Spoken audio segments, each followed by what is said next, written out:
Hi guys, ఈరోజు video ఏంటంటే ఇప్పుడైతే మేము డిమార్ట్కి అయితే వెళ్తున్నాము. సో మా అపార్ట్మెంట్ నుండి డిమార్ట్ అయితే జస్ట్ వాకబుల్ డిస్టెన్స్ అన్నమాట.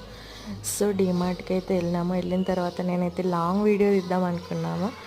సో వీడియో అయితే స్టార్ట్ చేసిన లాంగ్ వీడియో తీద్దామని. పార్కింగ్ అయితే ఫుల్ ఉంది వీక్ డేస్లో వెళ్ళినా కానీ, ఎందుకంటే ఇక హాలిడేస్ కదా, చాలామంది వస్తున్నారు. ఫుల్ పార్కింగ్ చూసి అయితే నేను షాక్ అయినా. అంటే వీకెండ్స్లో ఉంటారు కదా, ఇప్పుడు ఎవరు ఉంటారు కదా అన్నట్టు వెళ్ళినాం. ఇక్కడ బ్యాగ్స్ పెట్టడానికి కూడా టోకన్స్ ఫ్రీ లేవు, అంత రష్ ఉందన్నమాట. సో ఇక్కడ టోకన్స్ తీసుకొని లోపలికి వెళ్ళినాం. లోపలికి వెళ్ళి అక్కడ 10 మినిట్స్ వేస్ట్ అయింది. మేమైతే ట్రాలీ మర్చిపోయినాము. ట్రాలీ కోసం లవ్లీ వెళ్ళిన తర్వాత, అనుషకి వెళ్ళిన తర్వాత ఇక అప్పుడైతే అక్కడ వాళ్ళ స్టాఫ్ చూసి ఫొటోస్ తీయద్దు మేడం అని అన్నారు. సో లోపలనైతే ఏం వీడియో తీయడం కుదరలేదు. అది సంగతి. ఇక తీసుకొని బయటికి రాగానే that's it. Please to subscribe. Bye.